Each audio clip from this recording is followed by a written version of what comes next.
Shalom, selamat sore Bapak Ibu, Saudara-saudari yang dikasihi oleh Tuhan Yesus Kristus. Puji Tuhan, pada sore hari ini kita boleh kembali berjumpa di dalam Kalam Online, tanggal 6 Juli 2023. Dan kita akan bersama-sama merenungkan suatu tema, berdoa dan berusaha, di mana kita akan mendasarinya melalui kitab Ester, pasal 4 ayat 1 sampai dengan pasal 5 ayat yang kedua. Mari kita awali Kalam Online pada sore hari ini dengan kita menyanyikan lagu pujian NKB 137, Adakah Berat Beban Hidupmu?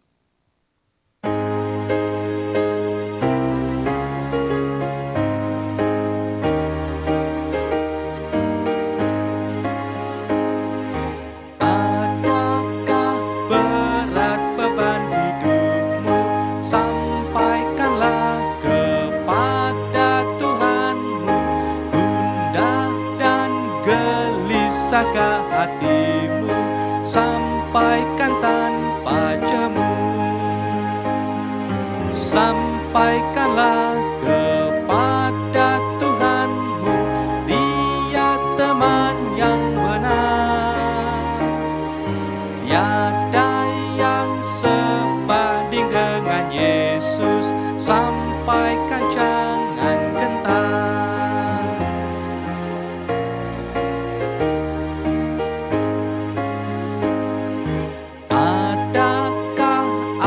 Mata tak tertahan, sampaikanlah kepada Tuhanmu. Adakah dosamu terus kau simpan, sampaikan tanpa jemu, sampaikanlah kepada Tuhanmu, Dia teman yang benar. Tiada sebanding dengan Yesus, sampaikan jangan gentar.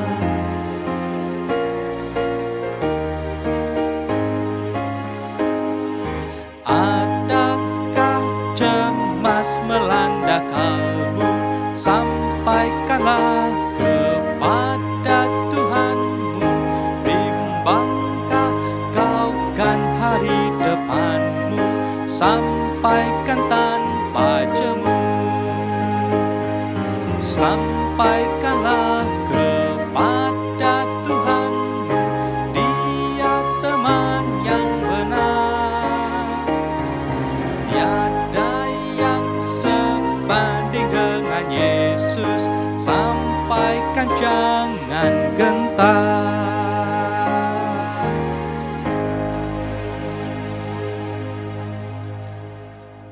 Mari Bapak, Ibu, Saudara-saudari, kita bersatu di dalam doa. Ya Tuhan, kami menyadari bahwa kehidupan kami tidak selamanya mulus. Terkadang ada beban berat di dalam kehidupan kami yang membuat kami merasa begitu menderita dan bahkan kami tidak melihat ada jalan keluar bagi persoalan hidup kami. Namun kami yakin dan percaya ketika kami mau berusaha dan juga berdoa kepada Tuhan, Engkau akan menolong kami. Engkau akan menggandeng tangan kami sehingga kami semua melalui badai kehidupan yang kami alami.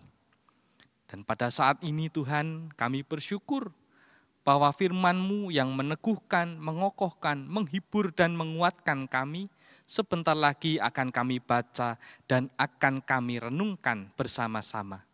Kami mohon kuasa Roh Kudus-Mu tercurah atas kami masing-masing, supaya kami semua dapat belajar dengan sungguh-sungguh dan memahami kehendak Tuhan melalui firman-Mu dalam Kalam Online sore hari ini. Bersabdalah kepada kami, ya Tuhan, kami semua siap untuk mendengar dan belajar pada saat ini. Di dalam nama Tuhan kami Yesus Kristus, kami berdoa. Amin. Bapak, Ibu, saudara-saudari yang dikasihi oleh Tuhan, seperti yang sudah saya kemukakan di awal tadi, bahwa kita akan bersama-sama merenungkan suatu tema, yaitu berdoa dan berusaha. Bapak, Ibu, saudara, berbicara tentang berusaha, tentunya kita masing-masing sudah tidak asing lagi dengan hal berusaha di dalam kehidupan kita. Bukankah kita masing-masing mempunyai profesi, pekerjaan di dalam kehidupan kita? Dan semuanya itu kita kerjakan untuk suatu tujuan supaya berkat Tuhan mengalir dalam hidup kita dan mencukupkan setiap kebutuhan kita. Bukankah dalam hidup kita membutuhkan makanan, kita membutuhkan minuman, dan semuanya itu tentu akan kita beli, akan kita cukupi dengan uang ketika kita membeli semuanya itu. Kita membutuhkan sandang, pakaian, supaya kita tidak kepanasan, kita tidak kedinginan. Terlebih kita pun tentu akan mengumpulkan uang untuk kita dapat memiliki tempat untuk berteduh. Entah itu kita mengkontrak rumah, ataukah kita kos, ataupun membeli rumah. Semuanya itu untuk membuat kehidupan kita menjadi lebih baik.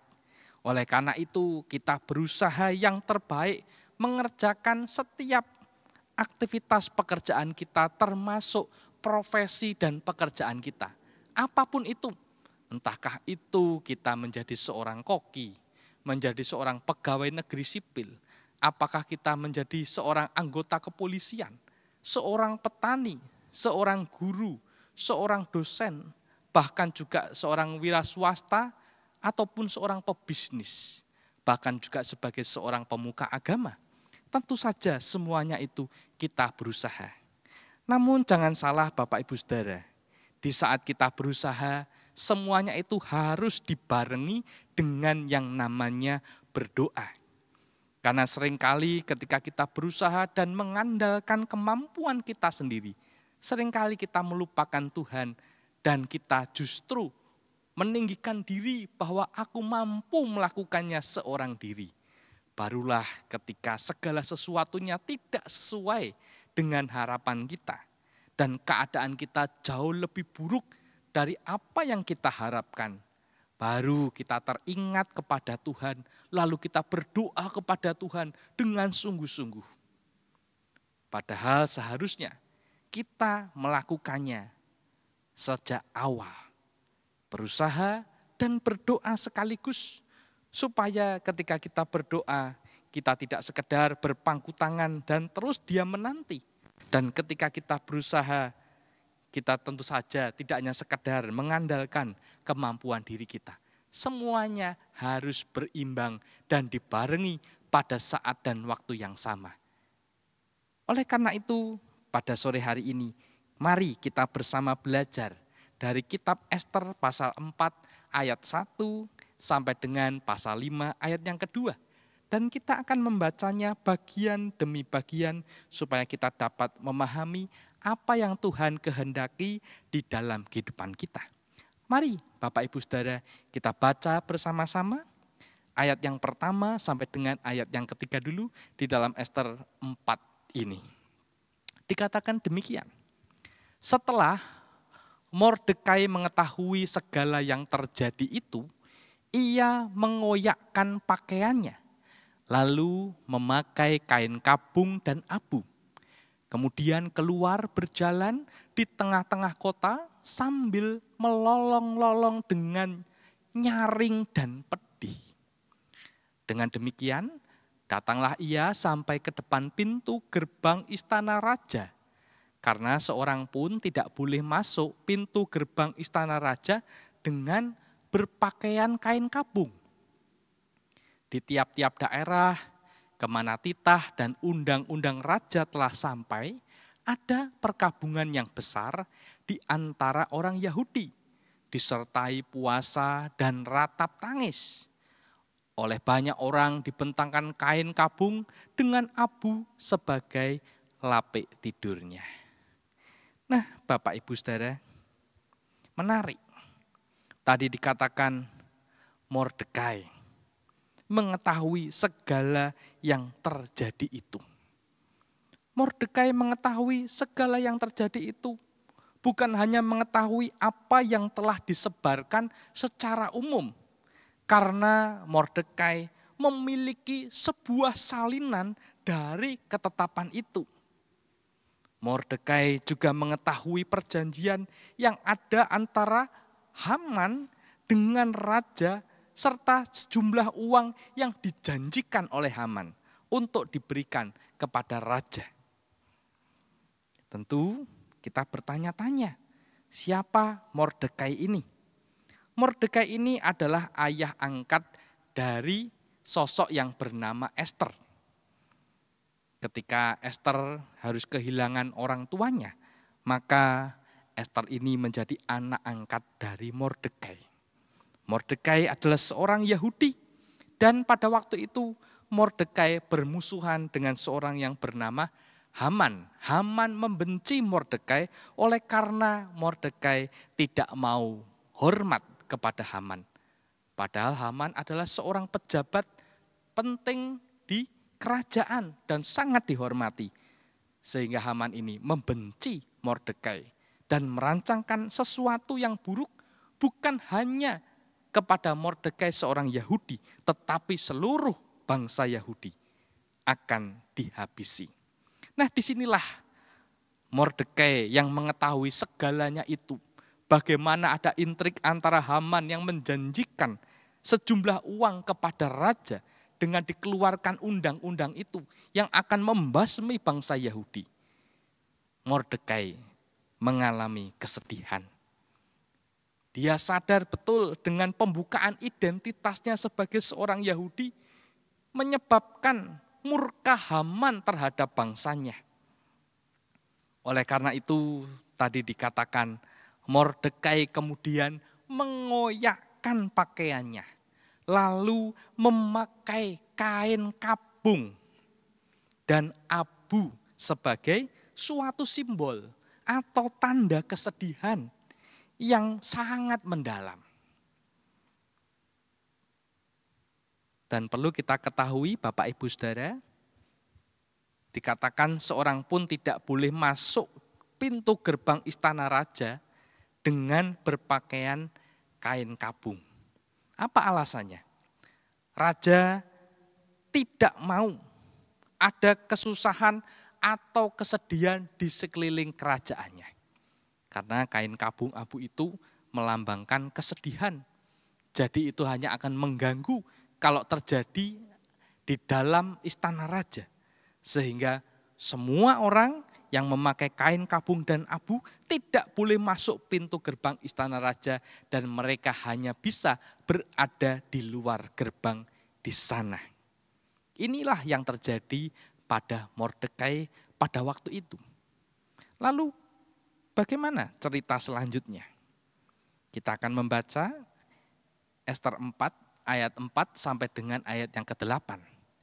Ketika dayang-dayang dan sida-sida Ester memberitahukan hal itu kepadanya, maka sangatlah risau hati sang ratu. Lalu dikirimnyalah pakaian supaya dipakaikan kepada Mordekai dan supaya ditanggalkan kain kabungnya daripadanya. Tetapi tidak diterimanya. Maka Ester memanggil Hatah, salah seorang sida-sida raja yang ditetapkan baginda melayani dia.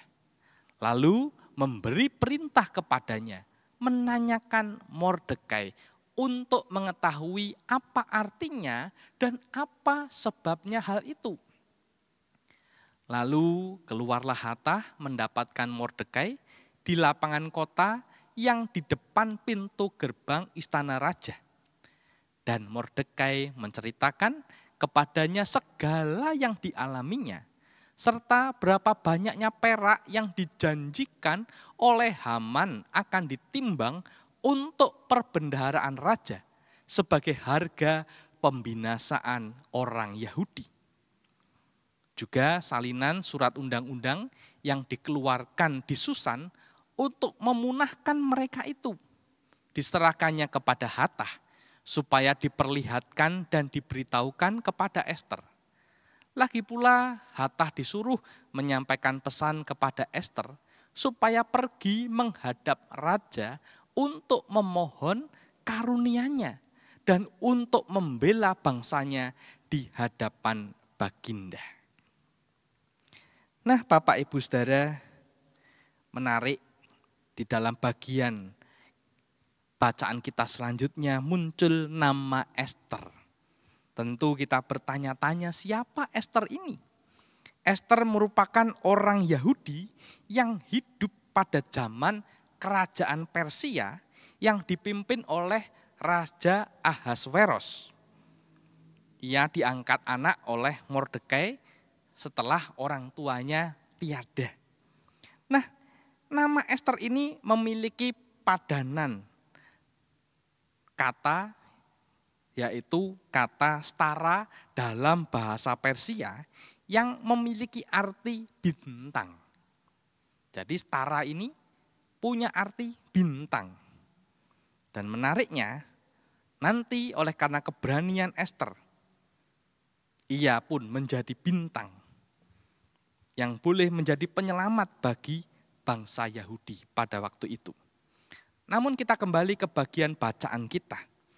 Tadi dikatakan ketika dayang-dayang dan sida-sida itu memberitahukan apa yang terjadi pada Mordekai kepada Ester. Rupa-rupanya Ester menanggapi dengan memberikan pakaian yang layak untuk dikenakan kepada Mordekai, ayah angkatnya itu. Tetapi menariknya, ketika pakaian yang diberikan Ester yang merupakan ratu pada waktu itu, ternyata tidak diterima oleh Mordekai. Hal ini tentu saja ingin menekankan bahwa ketika ia menolak pakaian, ada sesuatu yang jauh lebih penting daripada pakaian perkabungan dan abu itu. Mordekai ingin menekankan keseriusan dan situasi yang sangat genting kepada Ester pada waktu itu. Bisa jadi Mordekai juga ingin bertemu dengan Ester secara langsung untuk menyatakan apa yang ada di dalam pikirannya. Sehingga pada waktu itu Ester memanggil seorang yang bernama Hatah. Dijelaskan dalam bacaan kita, Hatah adalah salah seorang sida-sida raja yang ditetapkan Baginda untuk melayani Ester. Sehingga Ester ini memberi perintah kepada Hatah ini untuk menanyakan kepada Mordekai, apa yang sebenarnya sedang terjadi? Apa artinya ini? Apa sebabnya engkau menolak pakaian itu? Sehingga kemudian diceritakan Hatah keluar mendapatkan Mordekai yang tetap masih ada berada di depan pintu gerbang istana dan didapatkan di lapangan kota itu. Dan Mordekai menceritakan tentang segala hal yang dialaminya. Bagaimana ia kemudian berkonflik dengan Haman. Dan bagaimana ia mengetahui ada undang-undang yang dibawanya untuk diberikan kepada Ester. Dan bagaimana rencana pembinasaan itu akan ada bagi orang Yahudi. Oleh karena Haman akan memberikan sejumlah uang perak kepada raja. Jadi ini adalah situasi yang serius, situasi yang genting. Dan ini menyangkut bukan hanya sekedar nyawa seseorang, tetapi nyawa seluruh bangsa yang ada di dalam wilayah kerajaan Persia. Dan semuanya akan dibinasakan. Sehingga Mordekai meminta tolong kepada Ester. Nah, menarik ketika apa yang disampaikan Mordekai kepada Hatah kemudian disampaikan kepada Ester. Kita masuk ke bagian selanjutnya.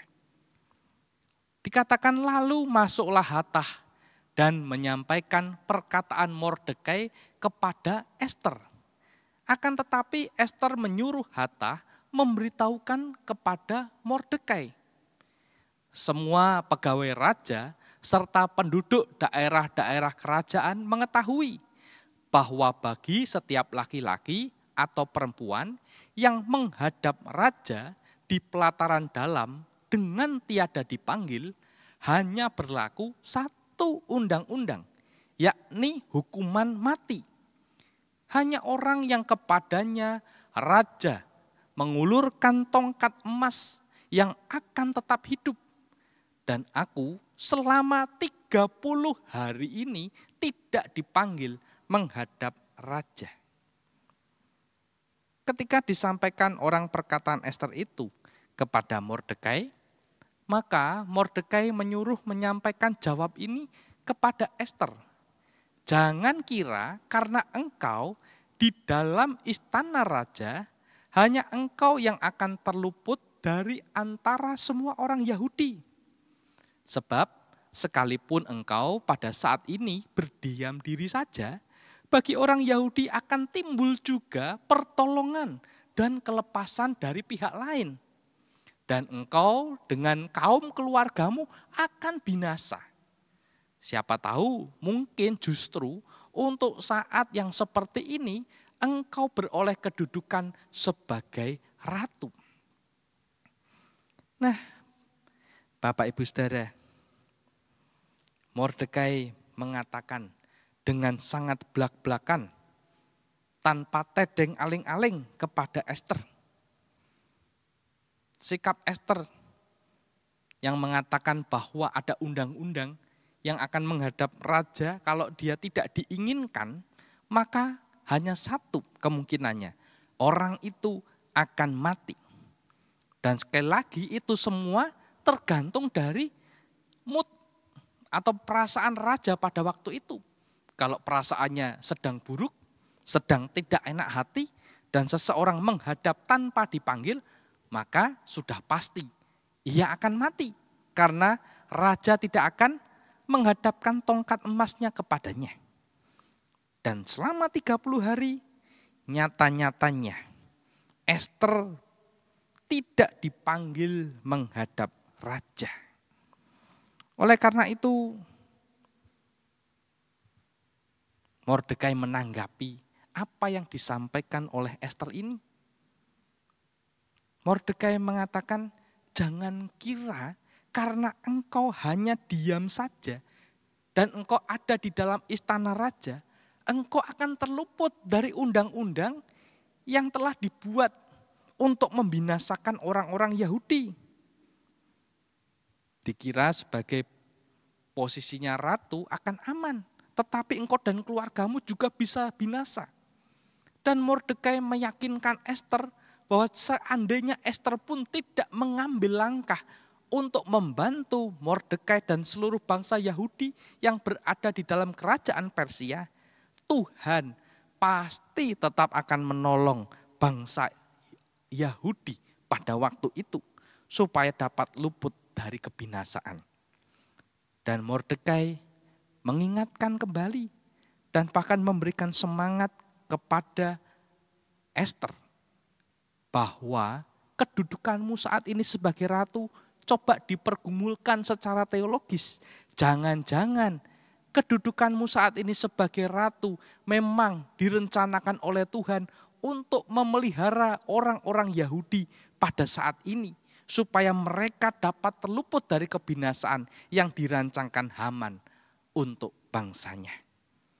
Nah, Bapak Ibu Saudara, lihatlah bagaimana keyakinan Mordekai ini bahwa Tuhan akan tetap menolong dan memelihara akan bangsanya, akan umatnya. Namun tentu saja tidak hanya sekedar kita berpangku tangan. Orang-orang Yahudi hanya sekedar berpangku tangan. Tetapi perlu juga ada usaha untuk mendapatkan semuanya itu sebagai bagian dari iman percaya. Sehingga di bagian selanjutnya diceritakan demikian. Maka Ester menyuruh menyampaikan jawab ini kepada Mordekai. Pergilah, kumpulkanlah semua orang Yahudi yang terdapat di Susan dan berpuasalah untuk aku. Janganlah makan dan janganlah minum 3 hari lamanya. baik waktu malam, baik waktu siang. Aku serta dayang-dayangku pun akan berpuasa demikian. Dan kemudian aku akan masuk menghadap raja. Sungguh pun berlawanan dengan undang-undang. Kalau terpaksa aku mati, biarlah aku mati. Maka pergilah Mordekai dan diperbuatnyalah tepat seperti yang dipesankan Ester kepadanya. Pada hari yang ketiga, Ester mengenakan pakaian ratu, lalu berdirilah ia di pelataran dalam istana raja, tepat di depan istana raja. Raja bersemayam di atas tahta kerajaan di dalam istana, berhadapan dengan pintu istana itu. Ketika raja melihat Ester, sang ratu, berdiri di pelataran, berkenanlah raja kepadanya, sehingga raja mengulurkan tongkat emas yang di tangannya ke arah Ester.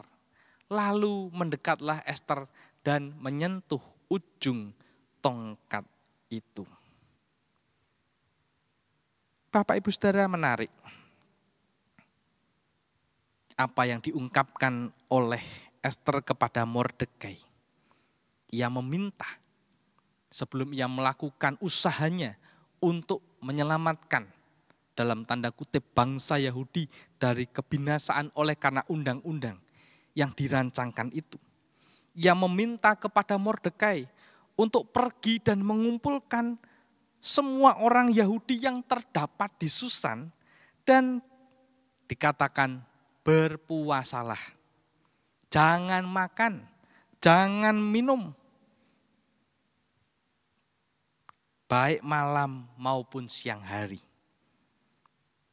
Dan itu pun akan dilakukan oleh Ester dan dayang-dayangnya. Dan itu dilakukan selama 3 hari. Memang di sini kita tidak menemukan kata doa. Namun dapat dipastikan bahwa ketika seseorang itu berpuasa, ia juga memanjatkan doanya kepada Allah. Tentu kita tahu ketika kita berpuasa, kita menundukkan diri kita di hadapan Tuhan. Dalam kelemahan, dalam kerendahan hati kita memohon kepadanya. Dan ini yang diimani, dipercayai oleh Ester, dan tentu saja orang-orang Yahudi pada waktu itu yang turut serta berpuasa supaya apa yang nantinya dikerjakan oleh Ester itu menjadi berhasil. Dan tentu saja Mordekai tidak bertanya-tanya atau meragukan apa yang diperintahkan oleh Ester untuk kemudian pergi dan menyampaikannya kepada orang-orang Yahudi yang ada di Susan. Mereka semua bersama-sama berpuasa.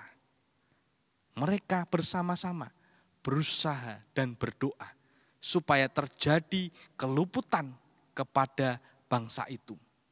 Keluputan kebinasaan dari undang-undang yang dirancangkan untuk orang-orang Yahudi supaya dibinasakan. Dan menariknya, di akhir bacaan kita dijelaskan bagaimana Ester kemudian mantap untuk menghadap kepada raja. Walaupun resikonya adalah kematian. Kalau terpaksa aku mati, biarlah aku mati. Dan ini menjadi sebuah tekad yang bulat dari Ester. Namun tentu saja hal ini dilakukan bukan karena serampangan, tetapi sudah dirancangkan sebelumnya dengan matang, dengan sungguh-sungguh, dengan keteguhan hati. Oleh karena sebelumnya Ester bersama dengan Mordekai dan seluruh bangsa Yahudi yang ada di Susan, mereka berusaha dan berdoa. Mereka berpuasa, tidak makan dan minum siang dan malam selama 3 hari lamanya. Dan luar biasa, di dalam bacaan kita, ternyata raja berkenan kepada Ester. Sehingga Ester diceritakan masih dapat tetap hidup. Ia terhindar dari kematian oleh karena raja berkenan untuk menerima Ester menghadap dirinya. Nah, Bapak Ibu Saudara, melalui cerita ini kita bisa belajar bagaimana kekuatan sebuah doa dan juga ketika kita berusaha dengan sungguh-sungguh, semuanya itu akan membuat kehidupan kita mampu menjadi lebih baik lagi di tengah badai kehidupan ini.